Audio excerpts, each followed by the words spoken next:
Hello, this is Dave Hurwitz, Executive Editor at ClassicsToday.com.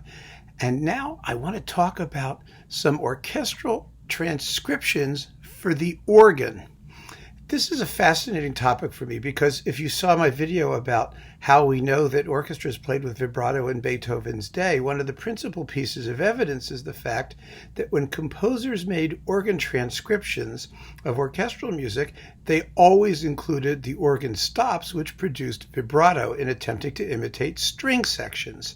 Because using a wind instrument, which is what the organ is, really it's a giant bunch of pipes, steam calliope, to try and create the sound of strings is quite a feat.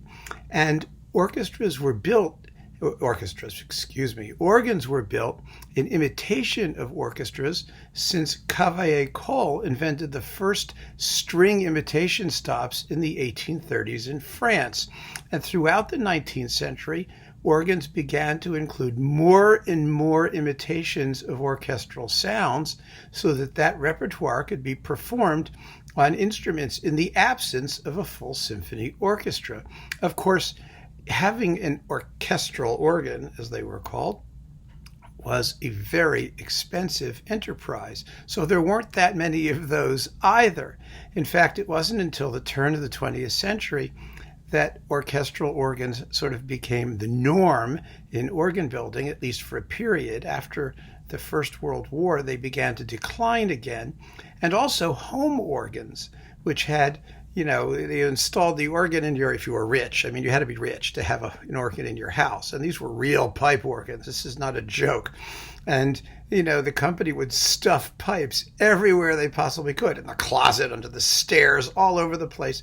And they had organ consoles that were played by, like player pianos with perforated paper rolls. And one of the ways we know, for example, that composers used vibrato or expected vibrato in their string sections is because these home organ paper rolls also included. It's really a fascinating topic. I don't want to go into it more here.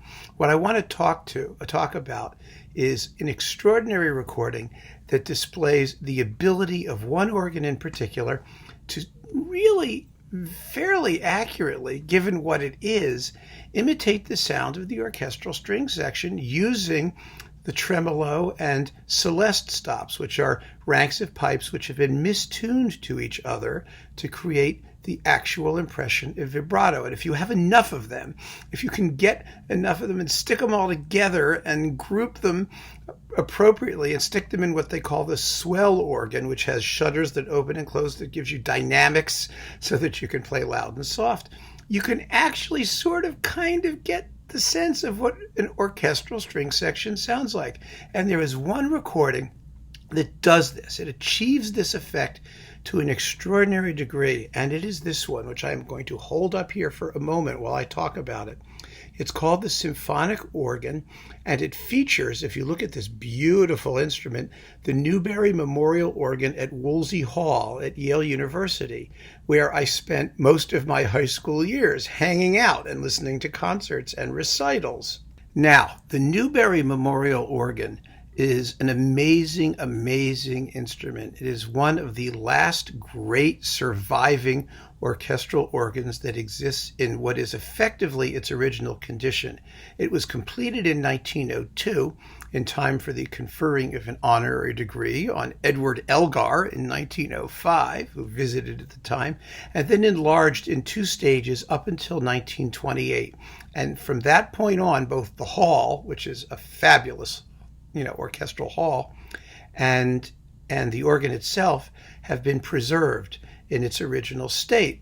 In its final form, the organ includes 12,592 pipes, something like that, and 166 stops, including a dedicated orchestral organ with a dedicated orchestral string section.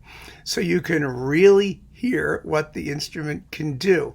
The largest orchestral organs are all in the United States, by the way. The largest in the world is the Boardwalk Hall organ in Atlantic City, but it's only partially playable. It's very slowly being restored to the extent possible. but not all of it is working. And the history of organs is such that, at times certain bits of them work and other bits of them don't. It depends how many pipes they have and what it costs to maintain them and whether they're getting modified or restored or altered. It's really a world all of its own, and a fascinating one too. But the world's largest playable organ that's fully operational is the Wanamaker organ in Philadelphia, which was in the courtyard of the old Wanamaker's department store, which is now a Macy's department store, where recitals still happen every afternoon. And that thing is 5 stories tall, and it has I have the specifications. It's an astonishing instrument. It's got every single contraption. It has 5 manuals and just billions of sound combinations, and there are wonderful recordings of orchestral repertoire played on that organ as well. But for my money, the best orchestral organ for the imitation of string tone was this one at Woolsey Hall at Yale University. It's a wonderful building, by the way. Woolsey Hall is on one side, the Yale Commons is on the other, so you can get a snack and then watch the recital. It's an astonishing instrument, beautifully built and preserved. And, 12,592 pipes is not anything to sneer at, I would say. So this recording is performed by Thomas Murray, the organist there, and it contains, let me give you just the repertoire. The Grand March from Tannhäuser, the complete Peer Gynt Suite No. 1, which is quite wonderful. The In the Garden movement from Goldmark's Rustic Wedding Symphony, which is also wonderful. 3 selections from Epigrams by Zoltan Kodaly. The Larghetto from Elgar's Serenade for Strings. The Prelude to Humperdinck's Hansel and Gretel. The Funeral March of a Marionette. The Lullaby from Gaina by Khachaturian, and Dvorak's Carnival Overture, which doesn't work at all on the organ. It's kind of awful, but it's funny to hear. But the thing to really listen for on this recording is, if you can get it and find it, it's on, let me see, it's on the Priory label, just so you know. It's Priory CD 338, and it's just a splendidly recorded disc. The Peer Gynt Suite is amazing, especially the first movement, Morning. When the cellos come in with ya da da da da, you would think you're hearing orchestral cellos. I mean, it really is a beautiful, wonderful imitation of orchestral sonority.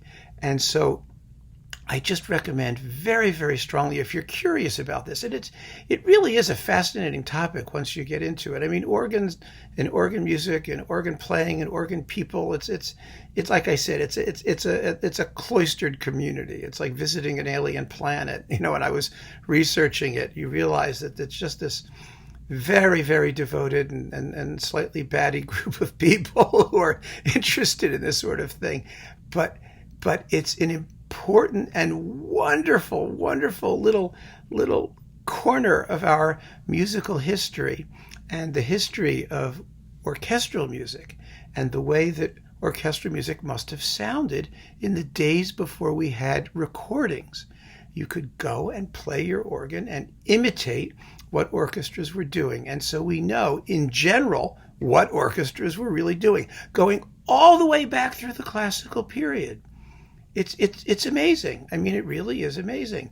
And so I recommend very strongly, if you're curious about this topic, and you need one sample, just one, and for most people, one will be plenty, quite frankly. You don't need to have a dozen of these things, but just one that shows you what an orchestral organ could do and the kind of sound that organ builders were trying to recreate, especially in the string section. This is the disc to get. The Symphonic Organ with Thomas Murray playing the Newberry Memorial Organ at Woolsey Hall, Yale University on Priory Records. It's an extraordinary experience, I assure you.